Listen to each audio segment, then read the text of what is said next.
Alicia, I'll tell you what I'm going to do. If they can roll Fremantle this weekend and set up a likely wildcard showdown with Collingwood, I'll wear one of those Josh Fraser Carlton hoodies for the entire Sunday Footy Show, assuming they come in medium.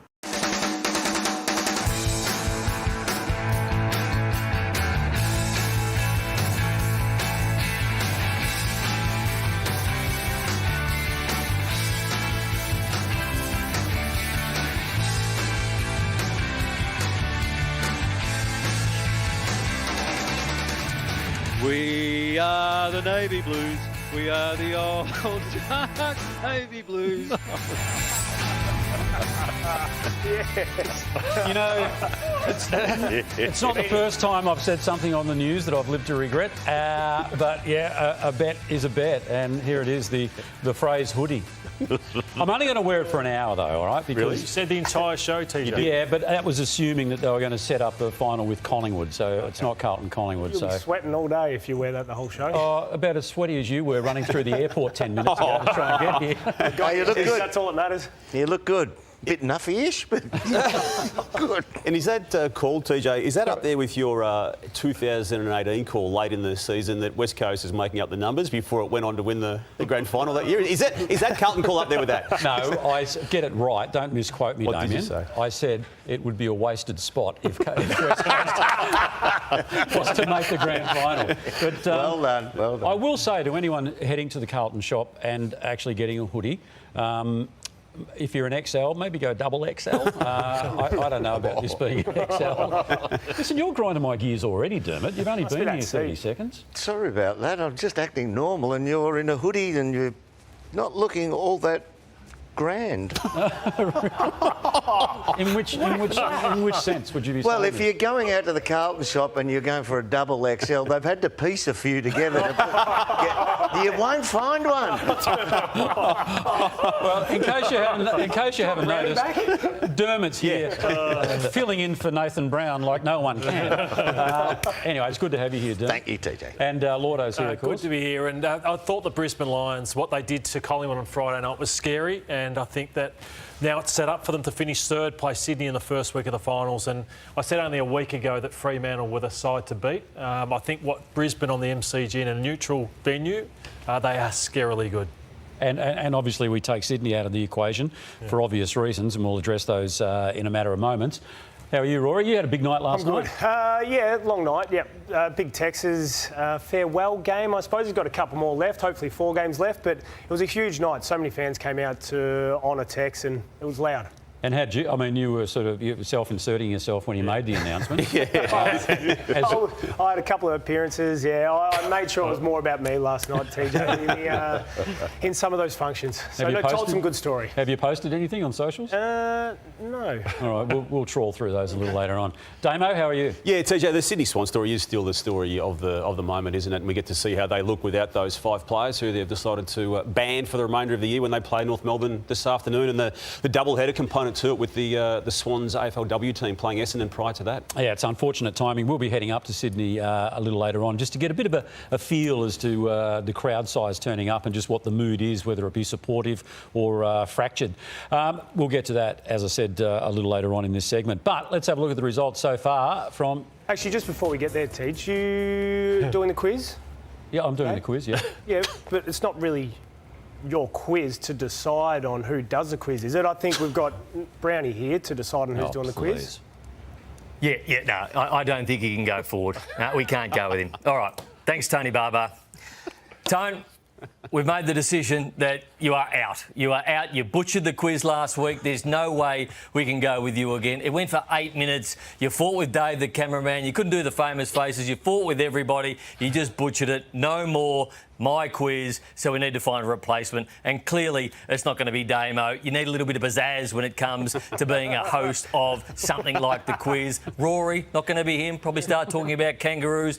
And any time Lordo does something, he wants money for it. So it's not going to be Lordo, which only leaves me with Derm, the big-time player, Dermot Brereton, 5-time premiership star. Now, Derm, it's not getaway. So keep it short, keep it punchy. Sometimes you can go a bit long, but you're my man. I'm backing you in. Well done, Brownie. Well done. Did you know about that? No. Yeah. Oh, and can we thank Cotton On for dressing Nathan too? It looked great. Should be pretty easy. That's a pretty low bar to jump. He's all over you, mate. Haven't you got to fire back. What, sorry, Rory? Fire back at him. Mate, I don't need to. I don't need to stoop to his level. That's fine. Haven't you come a long way? Now you're just doing quizzes. Yeah, very good. How many premierships? Only, all up 10. No, yeah, okay. All right. We will take. So you're seriously doing the quiz? You were actually hurt by this, aren't you? Well, yeah, if I'm going to be replaced, I'd like to be replaced by someone credible. But anyway, let's take a look at the results. It's been a largely lacklustre round 24, TJ, for a number of reasons. The Thursday and Friday night games didn't have much at stake, apart from the Brisbane Lions absolutely putting the foot down against Collingwood. Carlton brought down, as we've discussed, the latter leading Fremantle. Western Bulldogs, big statement win against the Melbourne Footy Club, and Geelong and Adelaide just toyed, respectively, with Richmond and GWS last night. Yeah, let's get to that. There's a bit in this, and a bit in the top six still. So Hawthorn got West Coast safe. Hawthorn win by 16 goals. They can jump to third place. So that is a huge win. They will be having a crack. I know what Sammy Mitchell's like, but if they lose, they will stay in sixth position. And if they just win normally, Rory, they get to fourth and have the double chance. They do, yep. And then Adelaide will slide down and so will Geelong. But we've got Melbourne playing Carlton, Western Bulldogs playing Collingwood in the wild card next week. All right, do you have... OK, well, that's where the others finished, all right? So while we're looking at that...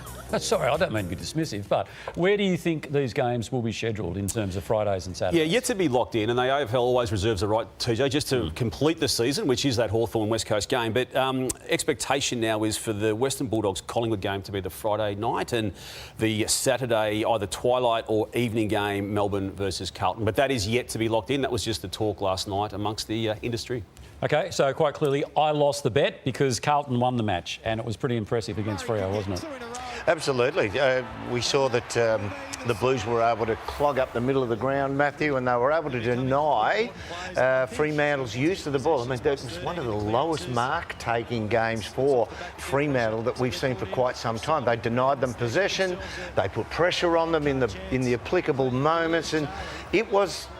against the best team in the comp, a flawless performance. You're right, Dermot. It was flawless v Brisbane only 3 or 4 weeks ago when I went all in on the Blues, because I just saw a side with the ball, exceptional. Without the ball, exceptional. Stoppage, exceptional. So I just don't see anywhere where they're lacking right now. The Western Bulldogs took us to them last week and stopped a bit of those handball chains, and probably got the draw last week where you thought, OK, could a side be looking to exploit some of what they're doing, but another outstanding performance. Okay, so one of the most impressive... Sorry, Tej? No, I was just going to say, so the wild card is the great unknown. So how far can Carlton go?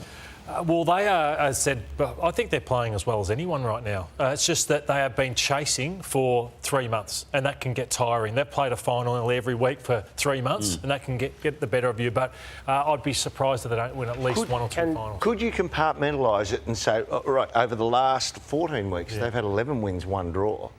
Could they actually say that's when our season started? Yeah. So we're not really that tired. Can they reload from now and say, hey, this is a 5-week journey from here? Well, Damo, once I think you asked a few weeks ago, can they handle now the expectation? But I think Fraser's been really smart in saying, hey, it's not about whether we make the finals. They've become very process-driven on what they need to do just to get these wins, and it just happens time after time. Yeah, they're going to have to win 5 in a row. But the most pleasing thing about their game is their pressure and the ability for their forwards to come up and buy into that pressure game too. And they are locking sides in their front half at the moment, which is a complete turnaround from the start of the year, Lordo. It is, and the players that have come in, like you see there, like Byrne, for example, has been exceptional with that. I think that nastiness of Cripps there, Harry Dean, Evans, they're coming from 360 degrees to pressure. McKemp in that situation, Cowan, the way the Hollands chased down, where we're about to show. Voss, this one here. It's blue-collar footy at the moment. They're not giving up at all. Yeah.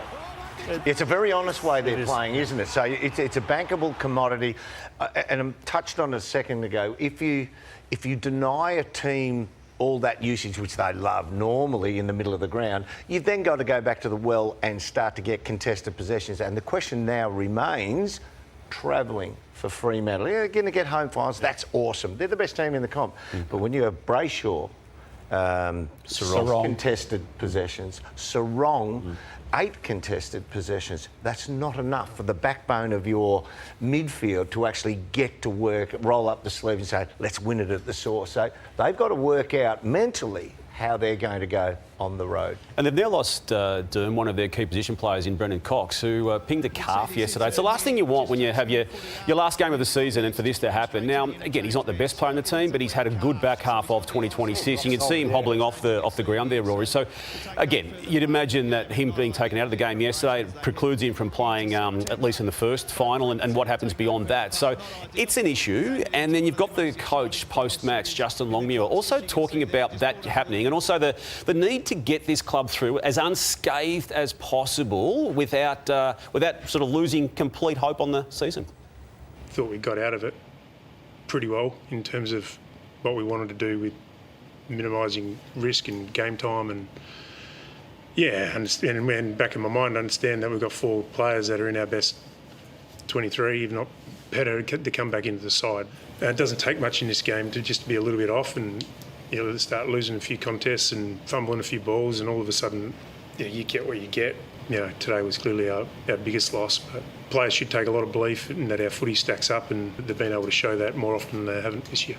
So, Lloyd, Murphy Reid and Joy Amos come straight back into that team. They'll have to manage the Brendan Cox situation. But they have lost 2 of their past 3, both in Melbourne, against Melbourne Footy Club in round 22 at the MCG. They got the win against Adelaide last week and then lost yesterday to Carlton. Any concerns at all, given that they'd sewn up top spot a number of weeks ago? Only that Brisbane are coming with a rush, but other than that, I've been fortunate to be in a team where we were 4 or 5 games clear on the ladder with 6 rounds to go, and it's hard to get up for it. It's hard to motivate yourself. But you can't flirt with your form. I know you can't, but something within you just knows that you've already got top spot, and I've been there before. We lost to Richmond in a round 22 game where we'd locked up top spot, lost to Richmond by 10 goals. And I felt I was trying my best. The week later, we played Richmond again. I think I got 6, TJ. But a week later, we played Richmond again in a final. We beat them by 10 goals. I thought it could only be that we were passive in that last game because we had top spot. Doesn't always work like that. I like the teams who kill the win, no matter what the circumstances, and Fremantle aren't that at the moment. I think they'll be fine. I think they'll be there on grand final. I think they're the best team in the comp, but it just concerned me, the two of the last 3 Melbourne games. You know, one of the good things about these hoodies is they've got zippers on the side pockets. That's good for you with all your cashies coming up over the finals period. And you and your mints and your little party pies on the breaks. Yeah, I stuffed party pies in my thing, yeah. I do. It's like a pie warmer in there, boy. Like a pie warmer in there. From this angle, I thought you had... Oh, listen, I'm not joking. I'm just counting on the fact that arthritis has crept in, right? You're not as quick as you used to be. All right, now, for a fleeting moment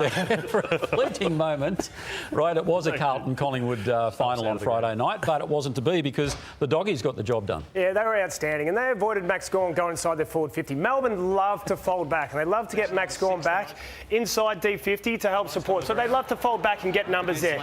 You need to lower your eyes if you're going to play Melbourne. Carlton are going to have to lower their eyes going inside forward 50 if they want to beat them. Look, this one, Max is flying back. You've got options if you lower your eyes and use them because Max is too good. When he's allowed to get back there, he'll intercept Mark all the time. Look at this space here. This is what you need to use. This is on all the time against Melbourne. So you must lower your eyes going inside forward 50. They're the type of kicks you want. Best defence.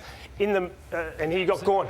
He wants to shift back, so you've got to take those easy ones. Sometimes just see it, hit it, take those easy ones, lower your eyes, and even if he is right back here, here's Maxi, but just keep that ball low and flat. It takes him out of the game completely, allows you to get the ball to ground, and once the ball's on the ground, I think like a team like Carlton with their smalls, the way they're playing at the moment can do some damage.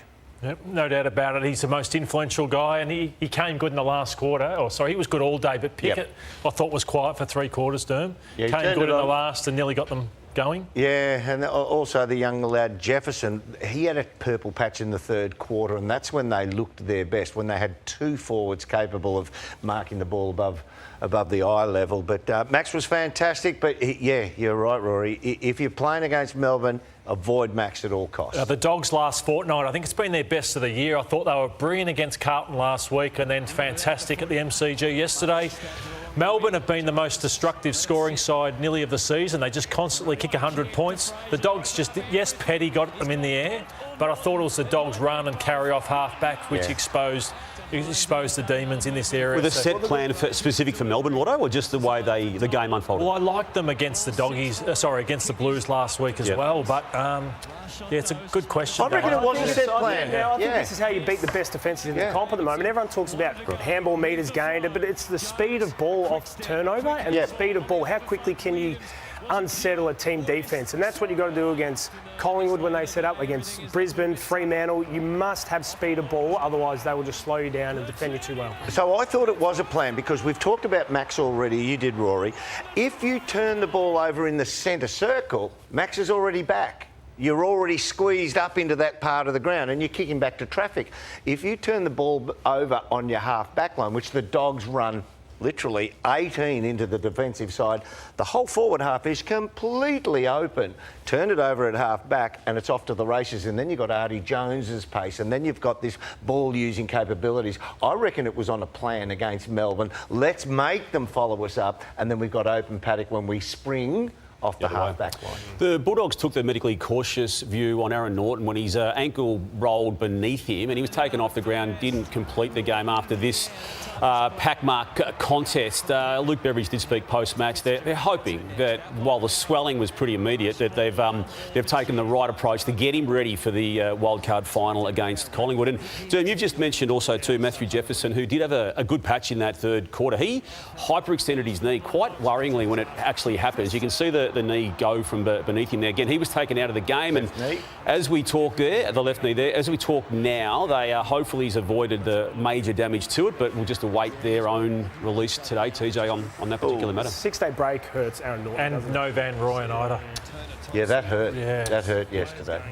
Yeah. All right, don't forget a massive show coming up. We'll talk more about that game a little later on, but we'll be heading out to the concourse as the fans make their way into the Essendon-Port Adelaide game. That starts at 12:30 Melbourne time. We'll also be heading up to the Sydney Swans in what's been a horrendous week for that football club, Damo. And, you know, I guess if we just leave the legalities out of it for a moment and talk pure football, in the words of their chairman, their finals campaign has been torpedoed. Well, that was the word he used, isn't he? When he stood alongside Matthew Pavlich during the course of the week and they announced the 5-match ban for those players. And the phases of, I think, reaction to not just the Swans, but the entire football industry, from shock to anger to disappointment. And disgust. And disgust. And the statements that have been made pretty regularly from the Sydney Swans Footy Club. And now today we get to the match phase of the reaction and the game against North Melbourne. It's crucial from that footy perspective sense for them to make a statement of sorts, to get through this game, regardless of result to some degree, because they've locked away second spot on the ladder. But then they've got another week off. What happens inside that week with the police investigations that are still unfolding and might still take months to play, and then a qualifying final against one of Brisbane Lions or Hawthorn, most likely, when it's all said and done. So these are the stages and phases that we are observing on the run, and they are living, and we don't have answers to the main part of it still. Their finals shot? Yeah. You'll get a good feeling today, minus those 5 players. 4 of them are stars. 3 of them are stars. 1 can take out a star. They're playing against a team which would finish 12th or 14th, North Melbourne, whatever it is. 14th. Yeah, 14th.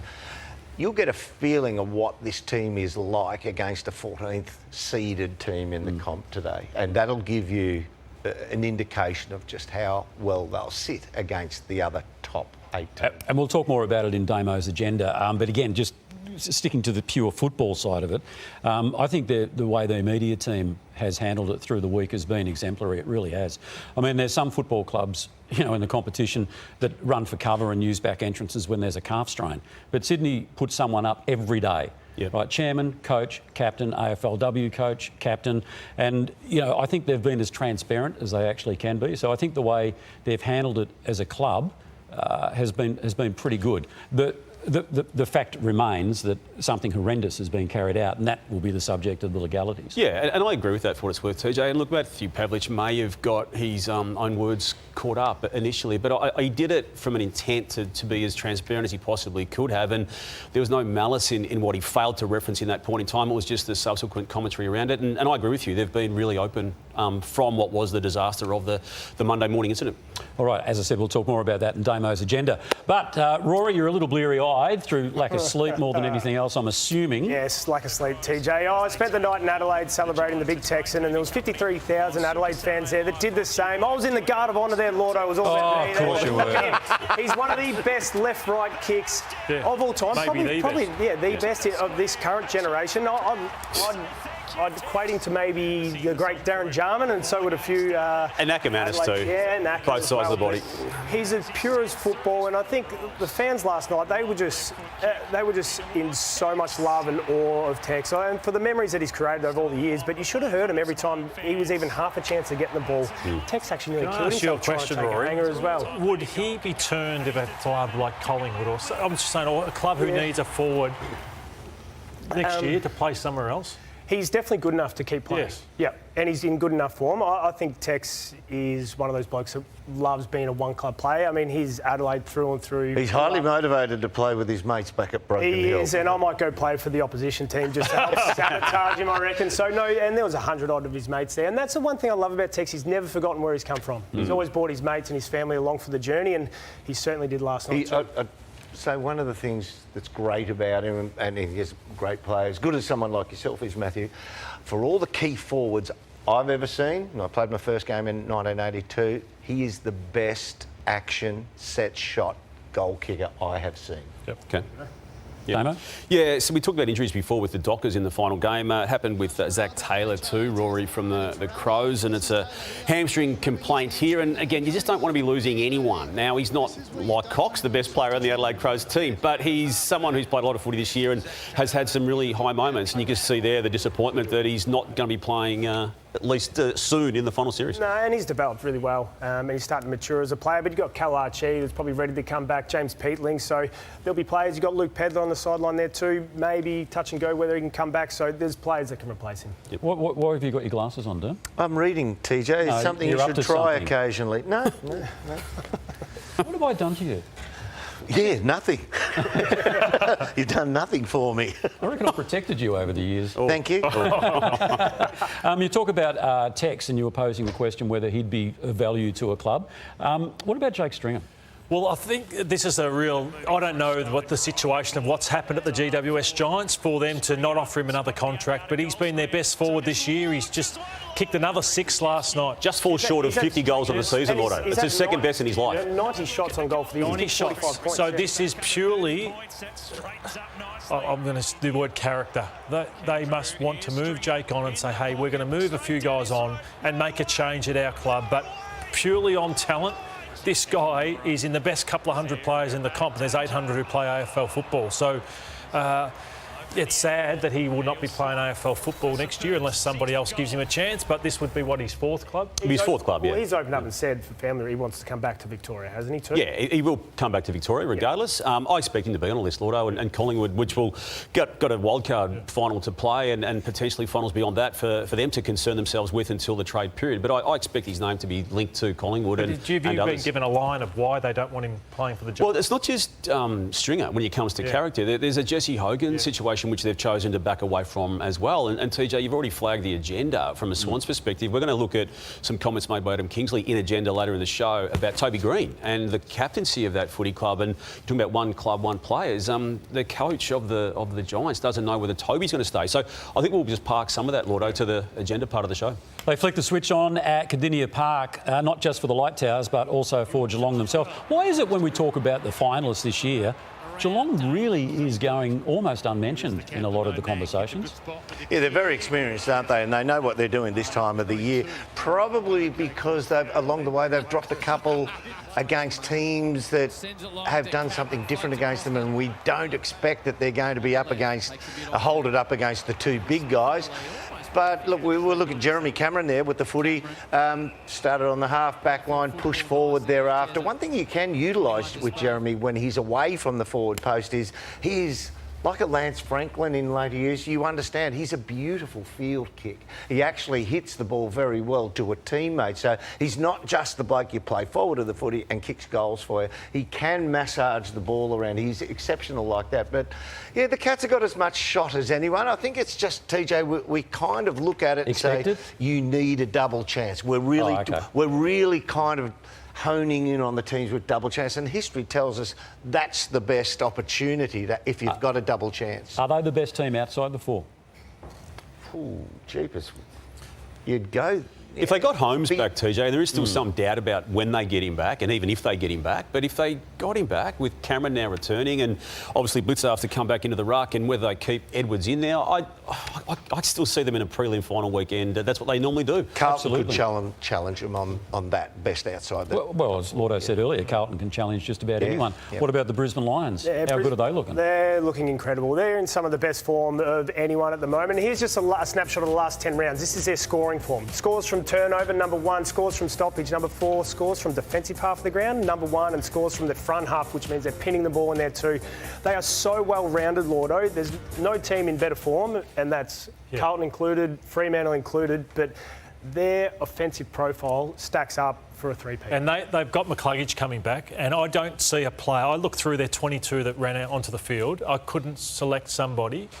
So they're going to have to make one of the toughest calls. Say Oscar Allen, who's struggling, he kicked 4. Connor McKenna kicks 4. So I don't know where they go. So it's going to be a very good player that misses out to show how well they're going. He hasn't been in great form this year, McCluggage, because of the injuries, Slaughter. I reckon he's top 15 in the comp in the off-season by way of rankings, but the injuries have got him. So you guarantee him back? I think so. If he's fit, Sure. Yeah. We talk about injuries in final rounds, and it happened to Scott Pendlebury too for Collingwood. And again, given his age and stage and unknown future, that again, those conversations are parked. Right now, what is apparent and needs to be dealt with is the fact he's going to be missing this wildcard weekend next week, as per the hamstring that he suffered in this Brisbane Lions loss. And it wasn't just the on-field dramas for Collingwood too, Rory, on the weekend. It was Braden Maynard aggravating again the knee injury that he was hoping to come back from in that wildcard game. He won't be seen now for a number of weeks again. It's going to be tough for the Pies to make any dent in the finals campaign with so many injuries, Lordo. Let's take a look at some of the numbers that hurt the Pies the other night against the Brisbane Lions, where, look at this, 159 points conceded, the highest conceded under Craig McRae and the highest since the year 2000. So again, was it because they knew they were in the wild card and they didn't have a heap to play for? Because I didn't see the manic pressure from Collingwood that we're used to seeing, but I also saw a nature of poor skills from Collingwood, which I haven't seen. So that's Billy Frampton. Early in the game, they were off with their skill level. And Josh Dacos probably had the worst game I've seen from Josh in terms of his skills and fundamentals. So this is the next kick in, straight over the top. And a side like Brisbane just punished them time after time after time off turnover. So they toyed with them in the end. So that's what I'm asking the question. What do Collingwood have? And they need to, obviously, this is one aspect of it, but their pressure needs to crank right back up again. And their skill level needs to improve, and that's what Scott Pendlebury is going to be a massive loss. So I thought when he was on the field, he had 8 disposals, didn't waste one. The moment he went off, suddenly the ball went in other players' hands. Nick Dacos didn't have his best game. The ball fell into the hands of other players, like Billy, who should be giving it off, and suddenly it was turnover after turnover. So yeah, I look forward to seeing how they respond this week. Yeah, I mean, Rory, you said you don't see Collingwood making a dent in the finals. I think we're very quick to write Collingwood off, and I'm not just saying that because I barracked for, might not look like it, but I barracked for, I lost a bet, by the way, if you just tuned in. But they've got Craig McRae. Craig McRae's got this uncanny ability to lift that team and to overcome adversity. And everyone talks about Josh Fraser having one of the best coaching resumes over the last 10 to 14 games, but I'd argue Craig McRae has as well. I just think with the amount of injuries and to the experienced players in that injury list, I think it's going to be incredibly hard for them to go. Where did they finish though? Sorry, where did they finish? 8. Yeah, so again, let's not forget some of these teams in a normal 8 system would struggle to get there. So you might think they're going all right, but they are that far off the top 4, it's not funny. Yeah, no, valid point, but if you break the season down, that's a completely valid point. But if you break the season down over the last 9 weeks, what were they? 7 wins, 1 draw, 1 loss. 9. So sorry, 9th they finished. Yeah. So their form over the last 2 months, with all those injuries, has been really pretty good. Yeah. And it's on the back of system and hard work. And they just didn't bring the hard work on Friday night. All right, prime time takeaways a little later on. We'll be having a look at the Gold Coast and St Kilda game. Less said about that, the better, I've got to be completely honest. It was an own goal by the AFL to schedule it on the Thursday night. They had more people at the Melbourne Storm Penrith Panthers game than they did at that particular match at Absolutely, 17,000 compared to 14,000. So I think the AFL will just be very happy just to put a full stop to that one. Before we get to what court... Are you going to do the quiz? You're seriously doing the quiz, are you? Yeah, apparently so. They want to get it a little bit better than last week, apparently. So, Tell you what, your old mate Ernie Sigley will be up there just sort of willing you on. Watching. What would he say? What would he say? He did new faces, didn't he? No. Yeah, give it a go, kid. No, he did pot of gold. Pot of gold, was it? Yeah. All right, AFLW, that's a nice way to hurry us up, Jack. Good on you. AFLW. And North Melbourne just keep on keeping on. 11-point winners over the Brisbane Lions, you can see there. It was a struggle. 29 matches in a row. Yeah. 20. It is phenomenal. Absolutely phenomenal. Bad for the game. No, I don't think so, because we're talking about... As a North supporter, no, Lord. Oh, hello. Oh, my Abba, listen to this. You said that as a joke, surely. Well, they win matches. The men's team is struggling to win as many as they want. They'll win today, Damo. Yeah. Well, I tell you what, the king of comedies, he's peaked early, Damien Barrett. So let's keep it going now with what caught my eye and keep the laughs coming, Damo. OK, I'll try, TJ. It might be at your expense if I keep going. Something that did catch my eye this week was a little tennis match exchange on the great blockbuster rating, The Block. Now, the conditions weren't great here, Lordo, but we had one of the contestants go down hard.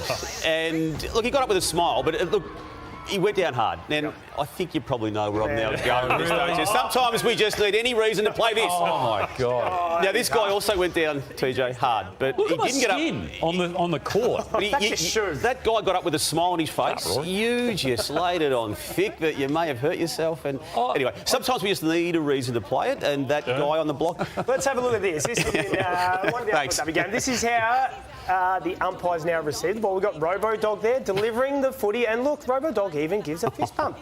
I mean, easy trick to learn a fist pump, but not all dogs are as well trained, TJ. I mean, you try to shake hands with TJ, you get burnt by your own dog Archie there. You've tried to lure him through the tunnel, but there's a big scary man at the end of the tunnel creeping in, and Archie won't do what you've told. So that was before I went on the hair pills. More feathers. TJ, I will give you credit though. You have taught him one trick, and it's not one we enjoy. Oh, geez, what is it? Archie? Archie? You want a pash? Stop it, TJ. See, the tail wags. The tail's wagging. Do you really kiss your dog, Archie? I think a lot of owners do. Well, yeah. A lot of owners do. No, I don't. What sort of sick unit are you? I'm just asking a question. You just said, do you want a pash? I can't. Well, he licks me. Well, he licks me face. Well, TJ, you're up next. You're up next, TJ. All righty. Now, we've seen. Put it on haywire quick. We've seen. It has. I think it's the Derm factor has crept into this show. Now, we've seen some of our very own try to actually sing, is what I'm trying to say. So let's refresh our memories. Look at the sunny. I love it. So good. He's having a go too. Waiting, watching the clock. Can't believe you're stitching me up. You made me do this. To stop, tell me. Oh, I can't believe I'm doing this on air. Look at the ears. I'm 14. Good on you, Sully. Peter Sullivan, Paul. The worst part is you honestly thought you could sing. I did. That was the worst I was an part old of it. choir boy, but it obviously left me. So I thought that's the worst I've seen. And actually, I thought yours was the worst I've seen. You complimented me last week. Oh, yeah, I just say that, Rory. It's like I've been saying you've been great for the last 2 years. But, About time you arrived. Yeah, just a bit back. Just strike a blow back, TJ. but I reckon the worst I've ever seen is Jack Steele. Can you hear me calling? You know that I'm falling and I don't know what to say. Speak a little louder, I'll leave the shout. Oh, poor Steely. Why did he deserve that? Why did we deserve that?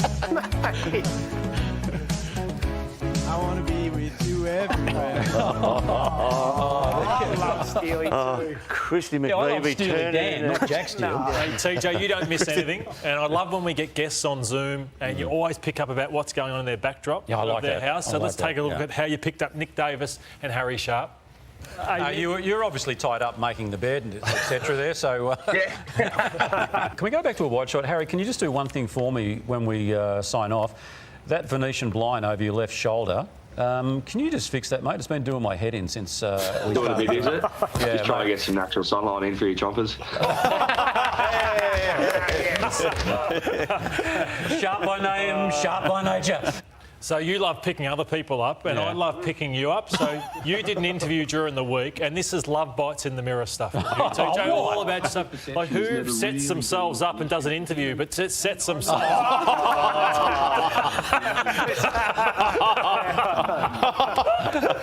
Me, I ran a half marathon. I ran a half marathon, dude. Is that a photo or you've paused it on the TV? No, it's a photo. Yeah. Oh, well, at least when I'm running, the cops aren't chasing me. That's your best. He's back. We'll take a break. You are watching the Sunday Footy Show. Tony's back in town and so are the Blues. You are watching the Sunday Footy Show. It's great to have your company. And if you just tuned in, I did lose a bet. But Carlton supporters, while this might repulse you, this won't. This is the scoreline from yesterday. And we're going to meet one of their very, very finest players as well. 10 goals to 4, TJ after half-time. So Freo started OK, kicking the first couple of goals, but then it was all Carlton. Francis Evans, 5 goals, Ainsworth 3, Kemp 3. Contributors everywhere, and this midfield is absolutely humming. Walsh, Smith, Hewitt and Cripps all playing really good football. So, yeah, he's in great form, Brodie Kemp. He's been so important for them. He's been good enough to join us this morning. And, Brodie, can I just ask, the confidence levels, have they ever been higher in your time at Carlton? Yeah, thanks for having me, guys, firstly. And, yeah, confidence levels are, they're high. And I think, they're high because of the wins, but also we've sort of just been confident knowing the work we've put in week to week, and that's sort of fueling the results. But yeah, the confidence sort of grows from what we do week to week, and it's been a really promising 10 weeks. I love that word, fueling, because I feel like that's how you're playing, like the manic nature to pressure, the dynamic nature when you get the ball and you ping off halfback or the stoppage burst out of the way. Like, talk us through what is fueling. Like, what's fueling you guys to just? I know you've got a taste for it and how it works, but who drives that during the week? I think Fraser's done a good job of making sure that we're, every day we come in, it's always an opportunity to get better. And I think we've really brought that to life, that no matter the results on the weekend, we're just, from an individual point of view, making our games better. And then as a team, being able to bring that all together and play a connected brand of footy. So, yeah, it's been a really good sort of, 10 to 14 weeks. And, yeah, we're riding some good momentum going into wildcard. Who wears that Carlton hoodie better, do you reckon? Because, Josh has got it down pat, but I think I've taken it to a new level. It actually does suit you, TJ. I think you should probably keep it and wear it as a casual kit. Yeah, maybe under the cover of darkness. Maybe not during the daylight hours. Except yours is the size of a onesie. Now, Brodie, when you've got this confidence up over the 14 weeks, and we saw about 4 or 5 weeks ago, you lost a couple in a row, and people were saying the bubble's burst. It hasn't burst. It's, if anything, it's grown bigger. How do you sustain the bubble?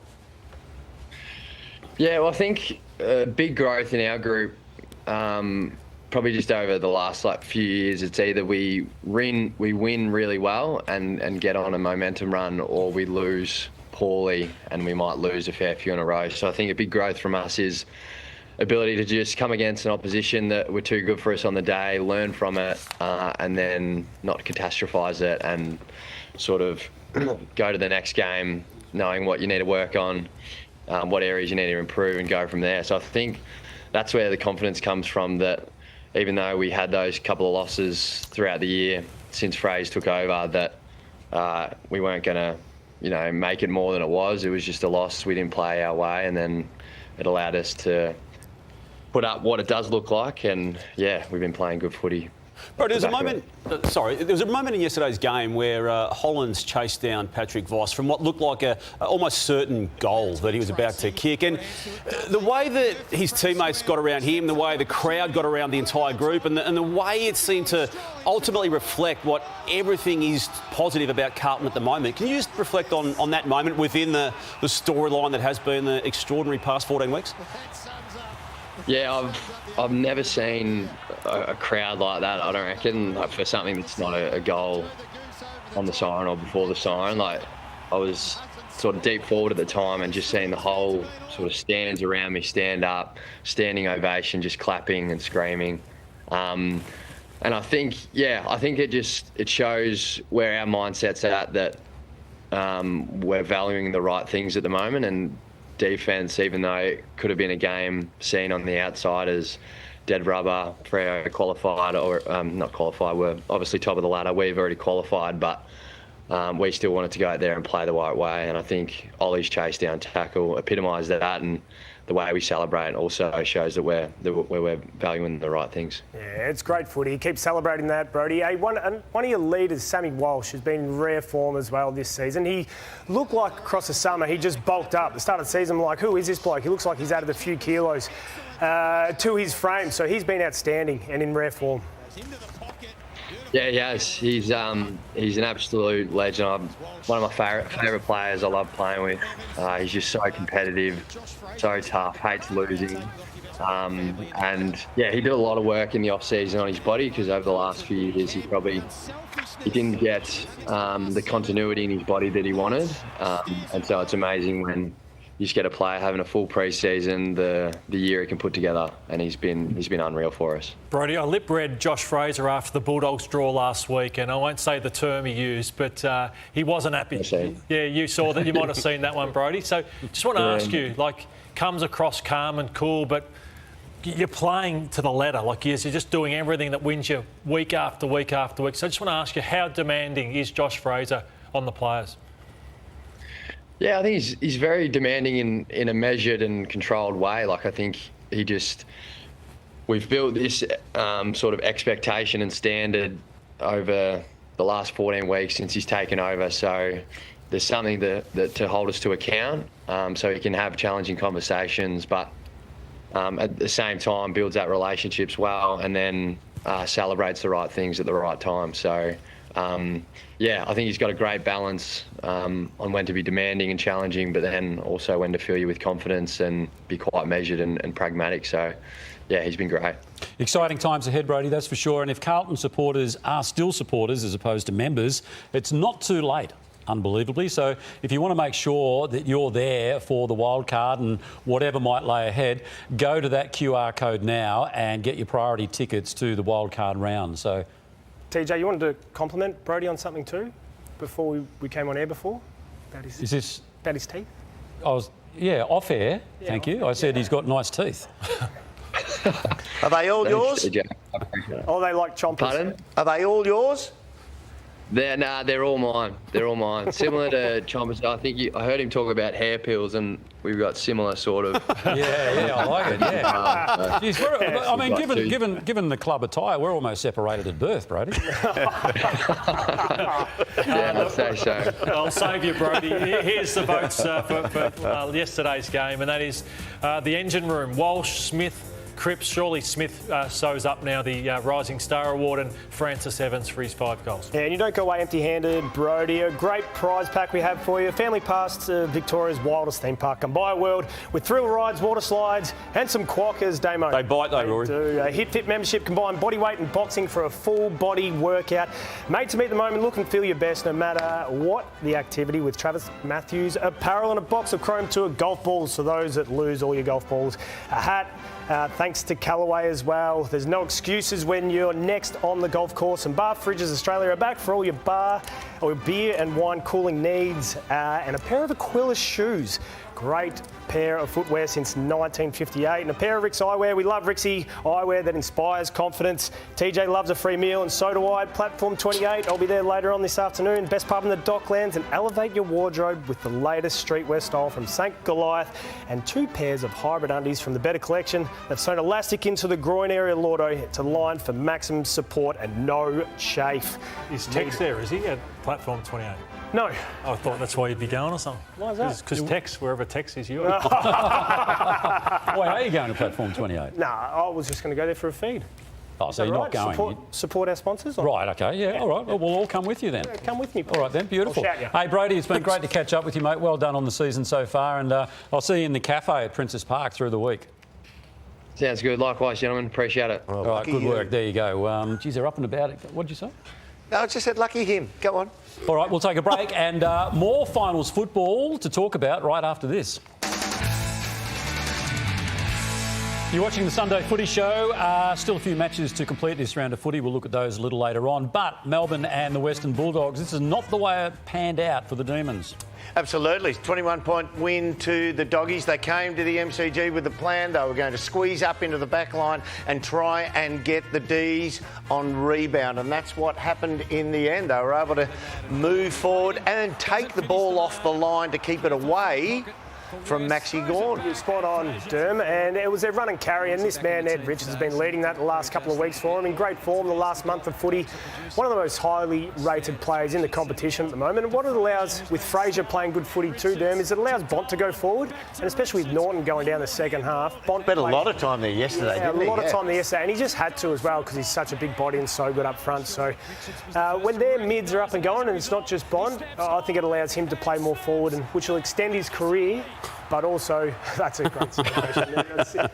He's brilliant. Maxwell's smart. Yeah, it's a great win by the Dogs, considering they didn't have a recognised ruckman. So they had Gardner, who came in to do some ruck work. You got Rory Lloyd, who doesn't really want to be a ruckman. So Max Gawn played 28 disposals, 59 hitouts, 10 clearances, 10 score involvements, and late, some of his hits late were as good as you'll see. And what it allows you to do as a Dogs midfield, though, is just go, we're not going to win the ruck taps. We're just going to purely go reading. And do our body work, and that's why they were able to, I think, nullify a bit of their midfield dominance from Melbourne. I know he's injured, obviously, Tim English. That's the reason there was that absence in that space, Lordo, but I wouldn't totally rule him out for the wildcard final. He's not. I don't think there's a line put through him just yet. Okay, a one-word answer. One word, right? One-word answer. No. Bulldogs or Collingwood? Collingwood. Bulldogs. Collingwood. All right, let's have a look at the votes. Absolutely. So I gave the top votes to Ed Richards. His patient ability to get around the ground, to receive and to run out of traffic was awesome. Gawn, as you've made mention, was unbelievably good. Harrison Petty took 8 contested marks. He was wonderful. And Bontempelli, his capability to finish off after half-time was just really important. Yeah. And we flip the page now to Geelong and Richmond. Yeah, and the other game that was played yesterday was Geelong-Richmond, and Shannon Neal, sorry, TJ, just repeating here. But Bailey Smith was enormous, 40 possessions, 3 goals. Sean Manor, he's continued a ripping season up forward, Lordo, and his pressure he's applying, his ability to finish, is now outstanding. It is, and as we said, I think last week or the week before, he's become the best of those smalls, and it's always been a real feature of Geelong when they won their premiership. Close, Myers, Stengel, and now he's become the man, and he's, as I said, he can play midfield, he can play forward. He's a big disposal winner now. An impact player. The only knock on him at times is he might see the goals and not his teammates occasionally, but if that's the worst thing but he is a good finisher. He is a great finisher, an absolute star. He's got a bit of the St Kilda Higgins about him, hasn't he? He sniffs the opportunity of when to run forward, and he's so good at timing that. Yeah, he is. Massive work rate. And Patrick Dangerfield, Damo, interesting that they come back, how they're going to work all the players into the one forward line. Yeah, and they've done it well, haven't they? And this guy looked as sharp as he looked at any stage of 2026 last night, Rory. We know the calendar says there's the last home and away game and there's a final series to play, but he's timed his run. He has. He always does it. He times his run. He'll come out in the finals, and he'll probably be best on in about 3 or 4 finals and help him maybe get to another grand final. But he's so important to be playing the best footy at this time of year, Dange. And what it does, and we discussed or touched on earlier, the role of Jeremy Cameron as he comes back from this latest issue with injury, which has marred most of 2026 for him. Dangerfield being forward allows Cameron to be used elsewhere. Yeah, I was wondering how they're going to do it, because Polkinghorne keeps his spot. Henry's playing the best footy he's ever played. Martin's still dangerous. Martin's dangerous. Neil is playing great footy. So what do you do with Cameron and Dangerfield? So I think Cameron being the floater actually works for them to fit everyone into this team. And just very quickly, what does Richmond need to do off-season? Who do they need to get off-season to try and just get themselves out of this hole? They need to do something with their high performance. Yes. Like they just can't have that amount of injuries again and put that pressure on their young kids. They just had far too many injuries to some key players this year. Just stay healthy for a start. Yeah. That's going to help. All righty, let's have a look at the votes from this game. Yeah, Shawnee Manor got the 8. Bailey Smith the 8. Ollie Dempsey continues a ripping season, and I managed to scrape me good mate Paddy Dangerfield in for 7, Damo. Walker and Dangerfield in your votes on the weekend. Well done. Don't forget Derb's quiz coming up a little later on. This is going to be interesting. Be really interesting, given I've got the questions over here. Did you want them at some point? Wrong. All righty, we'll take a break. When we come back, it's Lordo's Deep Dive. You're going to love this.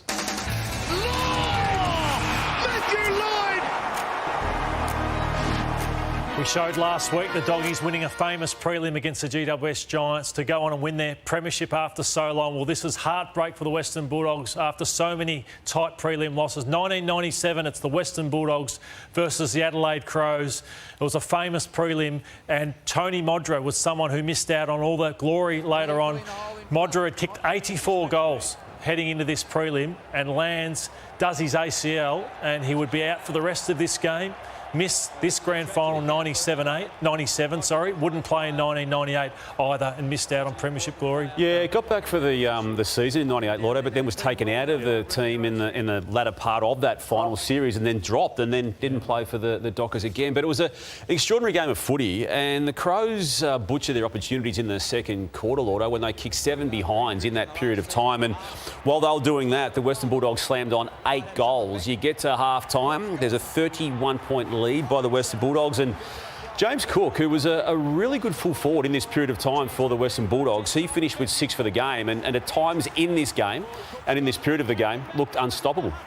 Hudson there, who played with you, Doom, in a premiership prior to that at Hawthorn. And was Cook the Carlton Cook? Was that the same Cook who then went to the Dogs? Yes. Damo, 31 points up, the Doggies at half-time. And should not have been able to allow the Crows to run them down. But the reason you're showing it, Lordo, is that they did. But there he is, and just was able to slam on goals regularly, Lordo, as they were doing, and it looked as though they were going to get through at this stage. So 31 points up at half-time, and we had Darren Jarman on the Sunday Footy Show last year, so he cops a knock here, Darren Jarman, in the second quarter. So in today's footy, he would have been out for the game. He was concussed. And for the grand final. And for the grand final. Here he is talking about that moment. I remember getting cleaned up in the second quarter, and I was knocked out a bit. I had 2 trainers holding me up in the second quarter, and I said, take me off. And they said, oh, and then the runner came out and said, Blighty said, go to full forward. I said, what? I said, which way's that? And so they pointed me in the right direction. Well, I put us in front with a couple of minutes to go, and I still couldn't remember doing that. So, yeah, it was, today I reckon I would have been rubbed out for the grand final, so... It's extraordinary, isn't it? To hear him talk like that and to see what happened in that game. Yeah, and Dogs fans might want to look away because the last quarter, they came in with a 22-point lead, Lordo, and they blew out to about 25 points, but their missed opportunities through this last quarter cost them a spot in the grand final. And there's still more on this today, I reckon, some Dogs fans, but they kicked 0 goals, 6.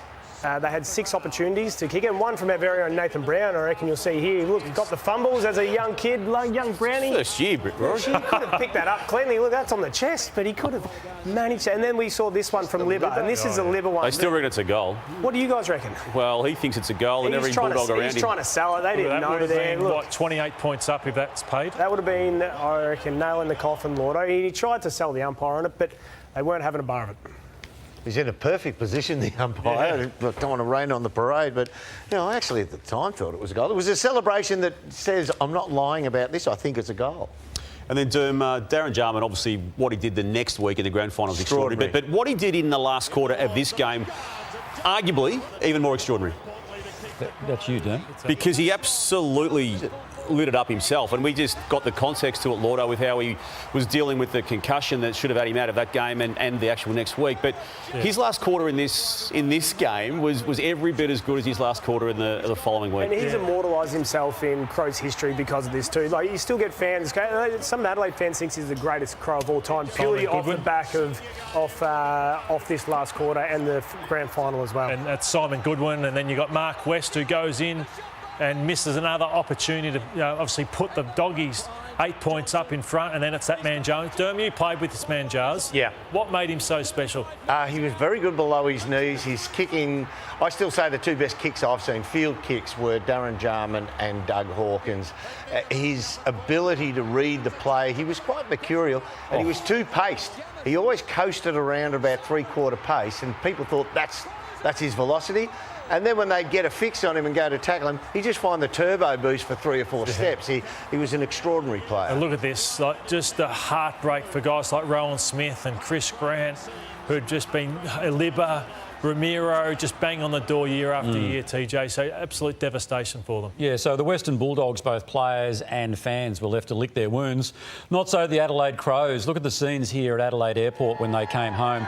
It was quite phenomenal. Now, this is on the back of winning a prelim, making their way through to that grand final, and there was absolutely no doubt whatsoever they were the hottest ticket in town, the hottest item in town. And then just very casually, look at Bix, Mr. Joe Cool, just walking through there. Smart. That's why people wanted to punch Smarty in the head all the time. It's that type of behaviour, Rory. There you go. Damo, they would have gone in underdogs both grand finals, wouldn't they? The Crows against St Kilda. Yeah, they were. And they're just the underdog trail to get there. I mean, that following year, Lloyd, 98, it was the old final system. They got belted in the first final. And in another system, they would have been eliminated. At the MCG. They ended up being a higher-ranked loser and got through, and then they did it again. Great stuff, Lordo. We'll do it all again next week. We're going to take a break. When we come back, we're heading live to the SCG just to gauge the mood outside the ground. It's about an hour and a bit away before the AFLW match, the first of the double header up there. That's all part of Damo's agenda. We'll see you shortly. You're watching the Sunday Footy Show, Damo's agenda, and there is plenty on the agenda. The focus on the SCG, it's a double header there, the AFLW and also the men's, but this comes on the back of what has been a horrific week for the Sydney Swans and also the AFL in general. Gus McDonald from our newsroom is in Sydney. He's at the SCG. Early days yet, Gus, but what are you gauging in terms of the mood?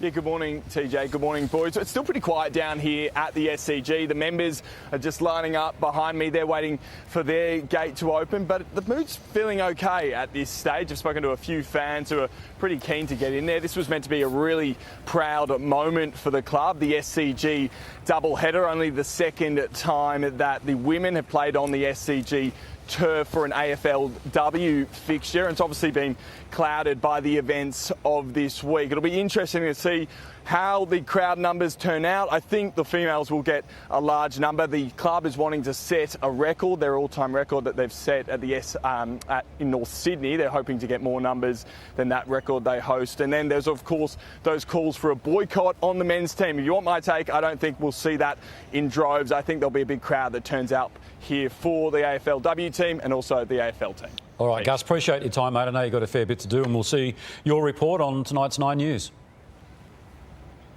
Thanks, Steve. Thank you. Gus McDonald joining us there. Damo. Yeah, as Gus is reporting, TJ, it has been a week of damage control for the Swans since the Monday incident at the Pullman Hotel last Monday morning. And extraordinary developments with regards to the club itself putting people out regularly during the course of the week. And the comments made by the captain, Callum Mills, and the coach, Dean Cox, during the week as part of that. Let's take a retrace of that. Yeah, I addressed the AFLW players and I acknowledge their pain, and I apologised for the actions of a few within our group. A culture isn't perfect. One thing that we do know is our culture has taken a hit. We're going to work through, and as hard as we possibly can, to get the trust back from the community to get to the culture where we're desired to be, where we once have been.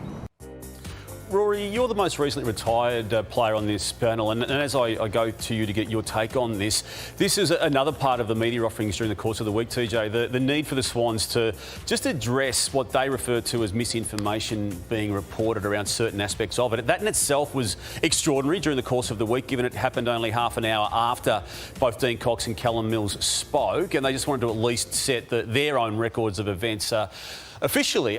Rory, your take on the week. What happens from here? What happens today? What happens to the 5 players? Yeah, so for me, look, I always look at it like, why do we protect the players that actually messed up in this situation? Like, we hide them in cars, they go back via car, not plane.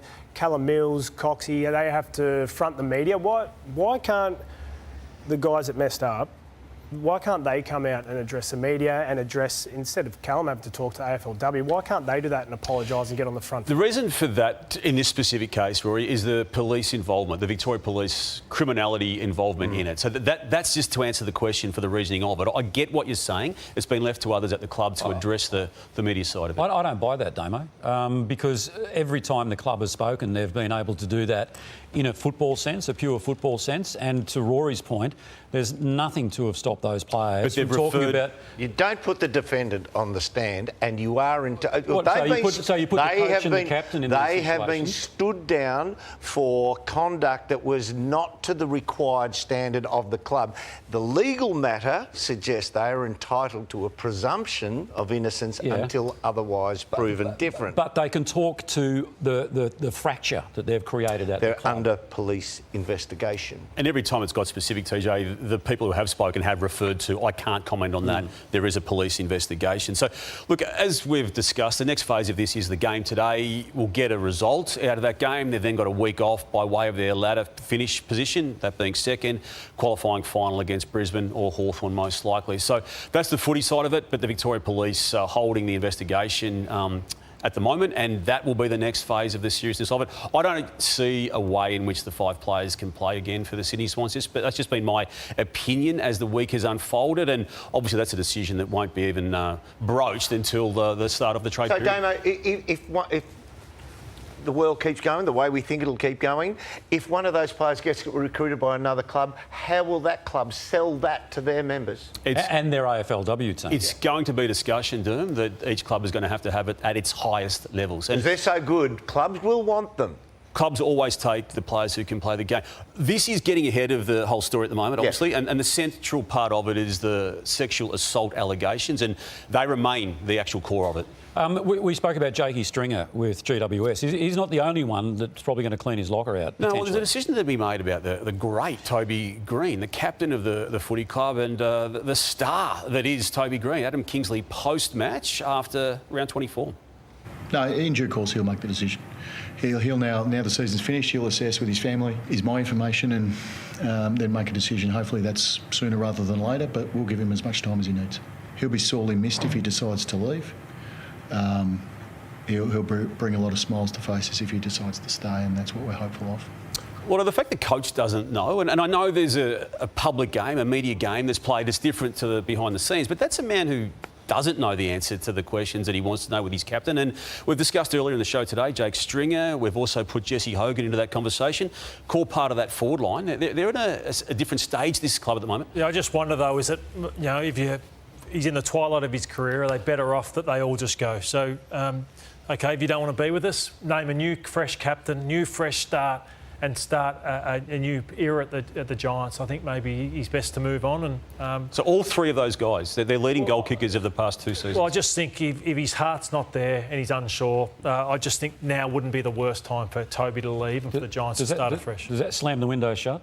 Yes, absolutely. Yeah. I get the feeling, though, that wonderful, wonderful player, but for a club that is only in its second decade, perhaps their greatest ever player for the building of this club and their culture moving forward, I'd hope that he stays there. But this club isn't 2 decades old yet everything, all their good deeds will go back and revolve around Toby Green. I hope he stays a one-club player. And another club that's yet to be 2 decades old and only 1 year older than Giants is the Gold Coast Suns, and now Ben King's future is going to be away from that football club. He was really emotional post-match after Thursday's game against St Kilda, and then his coach Damien Hardwick also spoke about it.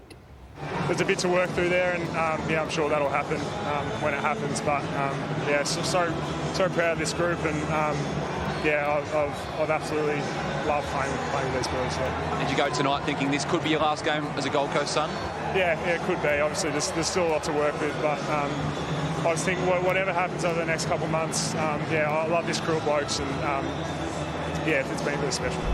That's free agency. That's what our game is. And, we had the last right of refusal, so that's obviously something that we'll consider. He was obviously quite emotional. Might possibly be his last game. We're not quite exactly sure. Once I know, you guys will know. And, we probably need another experienced player. So if there's any experienced forward out there that wants to come to our footy club, give me a call.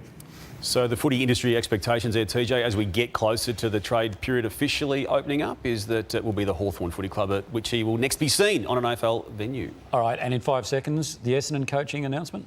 Let's go with the next 48 hours, but we might have said that this time last Sunday. Everyone has been saying that on Sundays for the past 3 or 4 weeks. You're going to eventually be right. We'll get right at one stage. Yeah, okay, 5 seconds now. All right, we'll take a break. You are watching the Sunday Footy Show. I've fulfilled the bet. I'm taking this off. 5 kilos, TJ.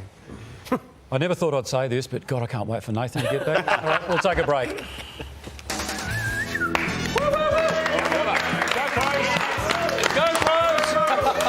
All right, I've had to wear the specs for this one, so let's get into the quiz. And we find out who we're all playing for. $500 to a home viewer.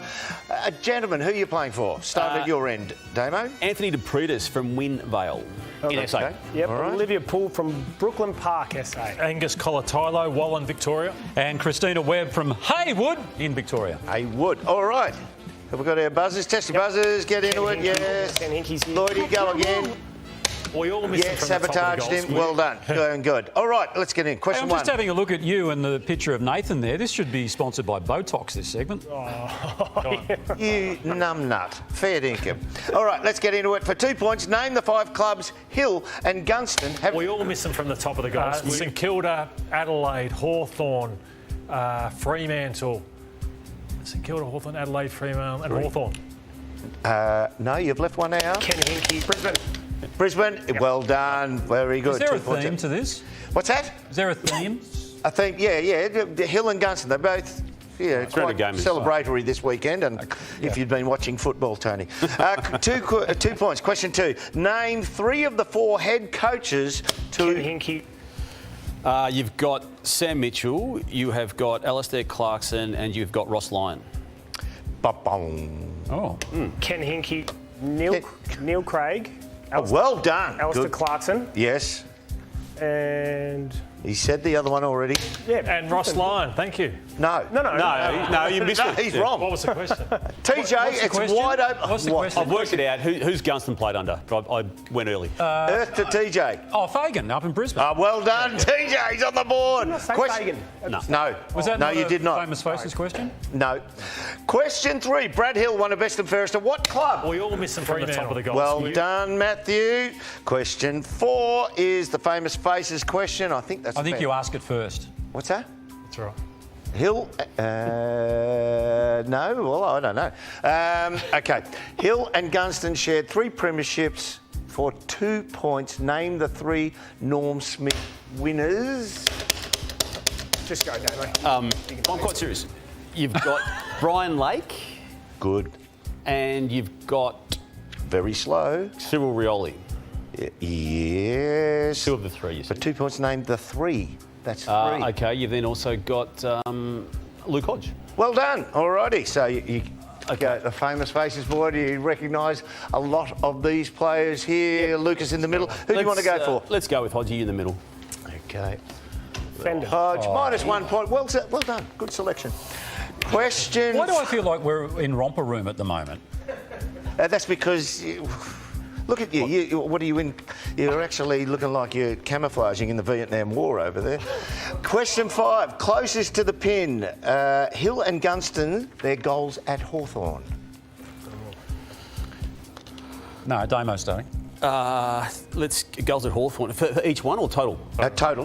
Let's Closest go to with the pin. 692. 692. 520. 570. I'll go 550. You win, TJ. Yeah. Oh, hang on, 620. 620. So what did you say? You said 550. 5 or 650? 650. Lloydie got it. Well done, Lloydie. 2 points to you. Famous faces question again. Brad Hill played 100 games for Hawthorn. True or false? Come on. False. Well done, TJ. 95. About the same. Was that a pick of the board? That is famous faces question. Yes, thank you, TJ. Cam Rayner. In he is down here. Oh, run on. No, pass.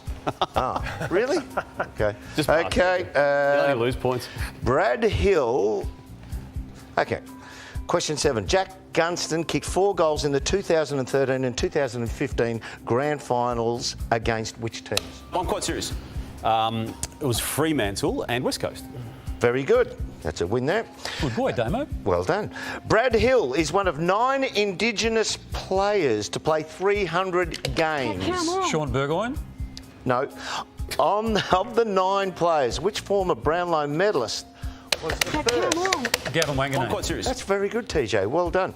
Yes. Okay, But he to the got the first who one am wrong. I? He should have been allowed in that question. just Tim, come on, but, strong, yeah. man. Well done. I'm not threat. Oh, I am actually. I'm in the lead now. Yeah, well done. Good But you stuff. Just got that move on. one wrong. Who am I? I was a premiership player at Hawthorn. 5 points. No takers. For 4 points, No, I missed. I was drafted out of West Australia. Go, Rory. 3 points. I am a former captain. 2 points. I'm quite serious. Ben Allen. No. 2 points. You're halfway there. 2 points. I got suspended for pinching. We all miss them from the top of the goal square. Oh. Sick at the Hawk. Stratton. Well done, Benny Stratton. That's a good get. Okay, how are we going here? TJ, you got who's your home viewer? No, I've got to say, Lordo wins because I did do a double answer.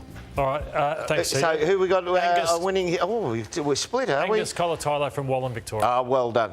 Go to the break. That's Brownie's quiz. Okay, that's TJ. great. That's great. That's how you end It's up. official. I haven't done the worst quiz. All right, we'll take a break. You are watching the Sunday Footy Show. More in just a moment.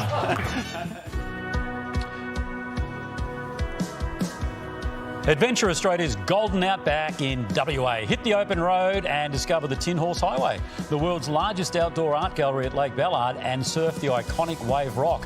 Derm, hook the caravan up, mate. Learn Gold Rush history in Kalgoorlie and camp under a canopy of constellations.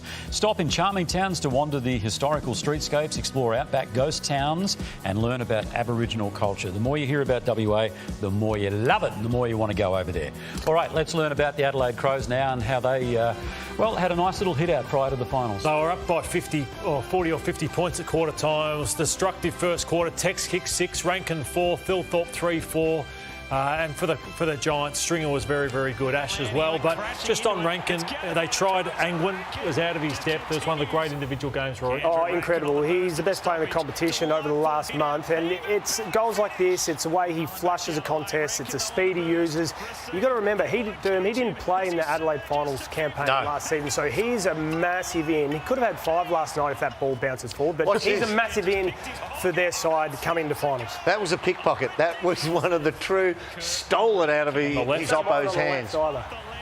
He's so damaging, and he's going to be huge for their finals. And I've given him a 10. That's how good he was. Whoa! Yeah. Is that a couple of runs recently? Yeah, he was. So Walker 9, Stringer 9, and Dawson is good again at 8. Fantastic. Still plenty of the Sunday Footy Show to come. We'll take a break. Prime time takeaways is next.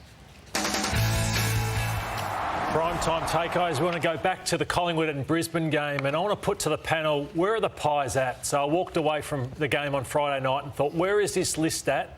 And what do they do moving forward? I believe they've got to go to the draft and draft extremely well. I'm not sure about the Lachie Neale, Jake Stringer, all these guys they're talking to, because this was the team that took to the field on Friday night. And you look at the demographics. So they've got 18 to 22-year-olds who aren't the cream of the crop, but they've been solid performers in a strong system. They've been good, yeah. They've been good. The plus 28s who have been wonderful, but where you really grow and you take yourself from, say, 8 to 10 to top 4 is through 23 to 27-year-olds, in my opinion. And apart from Nick, I just don't see the elite players in that. So I'm concerned about Collingwood and where they're going to go in terms of, yes, they can hang around, but not really challenge for a flag. But I'm interested in what everyone else With sees. the injuries they've had, though, this year, Lloyd, do you factor that into your thinking as well? Because that's probably cost them 2, 3, maybe 4 wins. Yeah, I look at who they've can add. So Lipinski's 28, Quaynor's 26, Darcy Moore 30, Maynard 29, Perryman 27, Elliott 34. The one I like is Steen, who can come in as a young ruck derm, but I just jumper, yeah. but I just don't know. Is it just to compete and be around the mark? I reckon you've hit on a point here, and that is a lot of coaches in the league, not a lot, several coaches have said, you know what, we're taking so long to build, and it does make sense that you draft talent, you get a core, and you can go through, but it's going to take you 7, 8, a decade to become a dominant Richmond, win 3 out of 4, or a Geelong, or a Brisbane Lions. There are coaches like Fly who I think are saying, give me mature men who've got 80 games left in them. I can reach them emotionally. I don't have to educate them. I'll tell them once what they need to do. And you know what? After 60 games, we'll turn our list over again and go for it. So it's a different mindset to what we are used to seeing in the previous 20 to 30 years. Yeah, I like it too. I love it from a mature age point of view. I love it because then they can get a couple of young guys coming in and develop those while you have those senior players. And like a Lockie Neal adds a lot to that footy club. But then for me, it leaves a lot to answer. Like, what do you do with Pendles as well? Because they are going to be old and they do need. I love their side when they got a bit more speed through that midfield. Yeah. It's a different game now too. I mean, with all due respect, Pendlebury is an all-time great and will probably go down as Collingwood's greatest player. But 20 years ago, if you had a midfielder who lacked his pace now, you'd be saying, oh, the end is right now. But he's still so crafty, and the game style of the whole competition is allowing him to go well still. Yeah, and the other game we'll look at is back on Thursday night, and that is Gold Coast and St Kilda. And the question is, St Kilda, really disappointing season. What is it? What aspect, Damo, I'll come to you, on the club or the list? What do you think the biggest thing for them to address is to move forward and get out of this spot on the ladder they always are? Yeah, well, Lord, I feel they need to have a reality check themselves and to sit down at the end of the year and properly debrief and not get caught up in this decision they made to totally revamp their club. Look, they are half patting themselves on the back right now that we as a club have changed our list demographic markedly and give us some credit for it. I don't see it. And I think to Derm's point, they've tried to go down this, let's rebuild the list up. They've brought in those players that just haven't worked, Lord, on the money that they've paid them. And I think they're in no man's land as much as they've been under Ross Lyon coming back. And that is my view on Collingwood. I think it's the kids, like there's one Naz, there's another guy in Max Hall. They're the guys that get you up to the top 4, not guys who are at the back end of their career. All right, now the Lou Richards Medal. Of course, you've worked so closely with Lou over the years. The great Lou Lewis. Richards Medal. Yeah, it's one of the most sought-after prizes because it is a great prize, this one. All the votes are in camera at the moment, and the winner will be driving home in the Hyundai Alexio EV, thanks to Essendon Hyundai. And look at this, it's valued at $61,990. Drive away. It's got an impressive 546k range, and I love this part, the fast charging from 10 to 80% in just 38 minutes. Great if you're doing road trips. And also it comes with the digital key too, so you can lock or unlock the vehicle with your smartphone or even your smartwatch. It's got the premium interior featuring that 27-inch panoramic display and the dual wireless charging as well. So a huge thank you to James and the team at Essendon Hyundai for helping bring this prize to life. And the Lou Richards Medal will be announced in the weeks to come. All right, we'll take a break. When we come back, a couple of housemates are in the house for Louis' handball. Welcome back to the Sunday Footy Show. You enjoyed it? Oh, thoroughly, TJ, thoroughly. Being in your presence, wonderful. Don't overdo it, Don't overdo it. Look like he's going to destroy you then. Yeah, I know, yeah. Well, it wouldn't be the first time he's tried to destroy me. Have done a few stories on Derm over the years, haven't we? A few. Yeah. We've got some guests. OK, we'll introduce them. OK. Well, from one Collingwood champion to 2 others. Oh, yes. We've got the angry Anderson. Here Angus. Angus, welcome. And Sam Swaddling, who's playing, both of them playing great footy, Tony. And, boys, 2 draws in the 1 year. Well, that must have been exceptional. I know we could talk about yesterday in a second, but 2 draws. Yeah, kind of crazy. I've never had a draw in my career up until now, and to have 2 in 1 year, it's Yeah, something new, something exciting. And you're playing forward. Have you done that before in your life? You get to league footy and you think, this is going to be good, it'll be tough in the position I know. Have you ever played as a forward? A little bit here and there, always just as like a third tall, but I guess it's an exciting new change, and if I can play midfield and roll down forward and kick a few goals, I think it's just going to add a few more strings to my bow. Well, you're playing in the most famous club in the land. And Sammy, what a start for you. You must think this league caper is pretty easy. Nah, thanks for having us on. It's good fun. I feel like It is good fun. Yeah, the club's put a lot of belief in us young players to go do our thing, and I've been loving it. So. All right. Have you met the other guys? Have you met the other guys? We're going to ask you a question too, Dan, if that's okay. Hey, Sam. Don't worry. Sam, we've been calling you Mr. Clutch for your spoil, though. It's normally finishing goals when people are clutch, but this was a clutch effort from you. Run us through what you were thinking as this ball's gone through the air. Yeah, I just saw the ball sailing across, kind of repositioned myself to, make a play on it. I just wanted to, didn't really know what the ruling was around if they spoiled it in or whatever it was. I just knew if I keep this out of the goal, we're going to get a draw. So I just try to, save the day. Were you surprised there was no body on you? Yeah, pretty surprising. You see Chol and I think it was Meek down there, two big fellas. Like, I'd assume they're probably trying to. I don't know. Maybe they knew they couldn't spoil it through the goal because apparently that's the ruling, isn't it? Yeah. So I'm surprised I didn't have anybody, but I'm glad I got to make the play.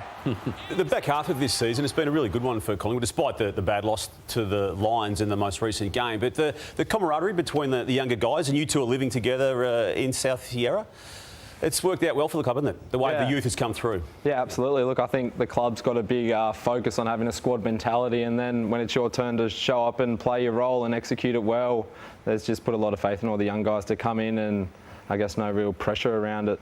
Sam, what did you learn from a side like the Brisbane Lions the other night, where you got to get to over the next week or so, heading into your first final?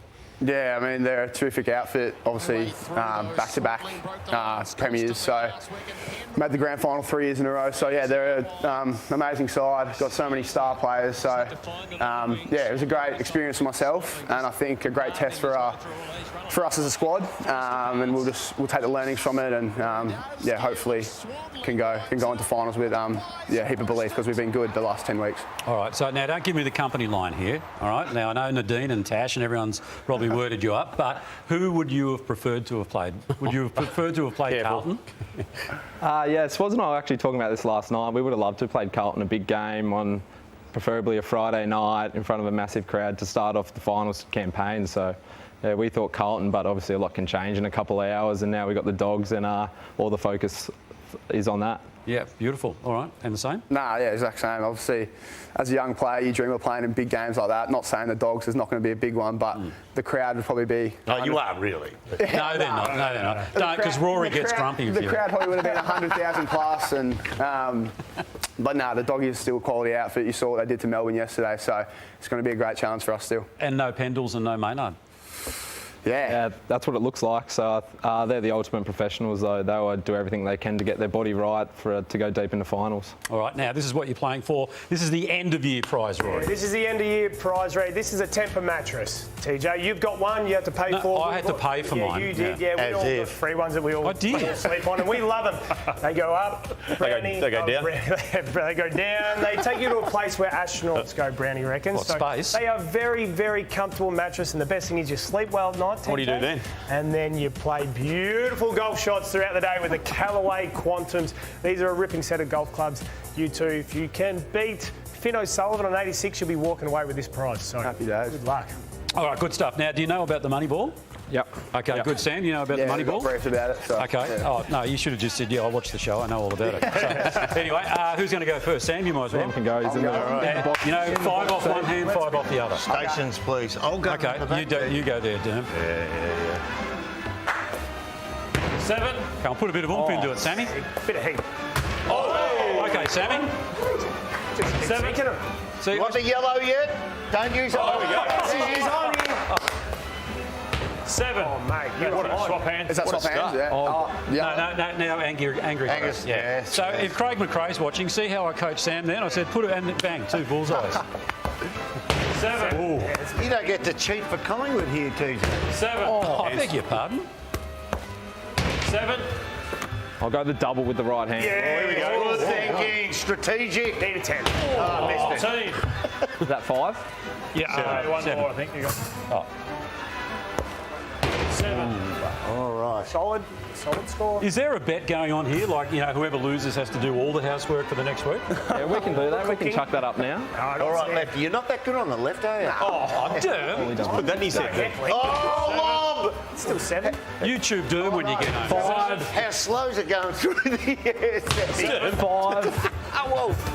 Oh. He's done good. Have you Got a used double. it? He's got a double. Oh, yes. Wow, hang on. If you... Good luck. 10 will put you in front, by the way. Oh, thanks, Einstein. Oh, big pressure. Here we go. Oh, that's all right. 14. All right, good work. Doom, how many games did you play for Collingwood? Plenty. How many? 15. One season. 30 goals.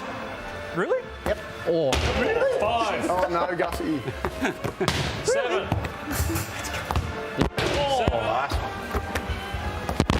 7. That's it, or one more? One more. Get that.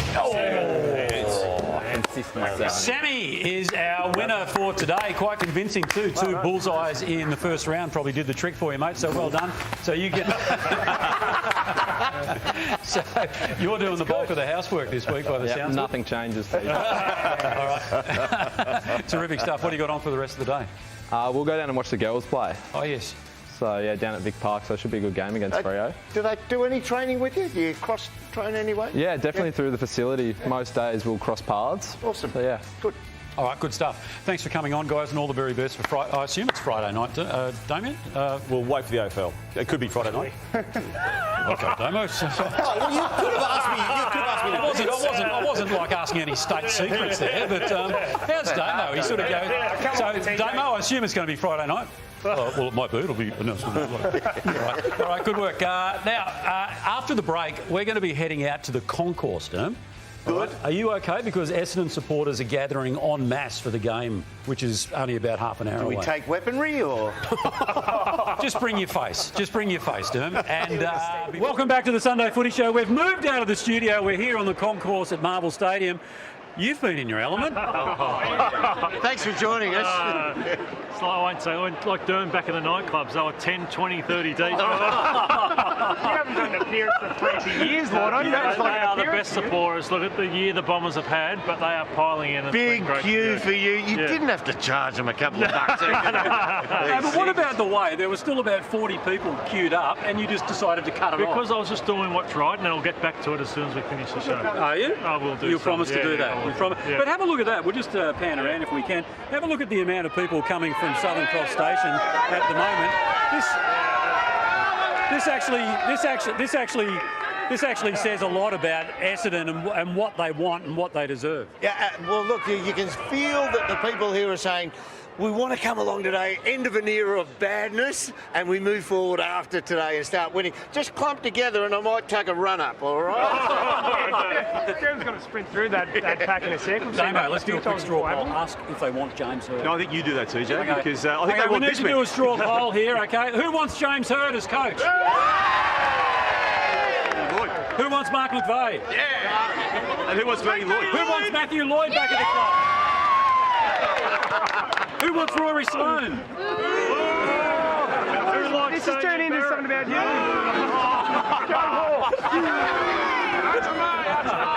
Fantastic. Well, anyway, I'll tell you what, they might have had a shocking season, but the passion is still very much evident. Hopefully they can finish the season with a win today. All right, terrific stuff.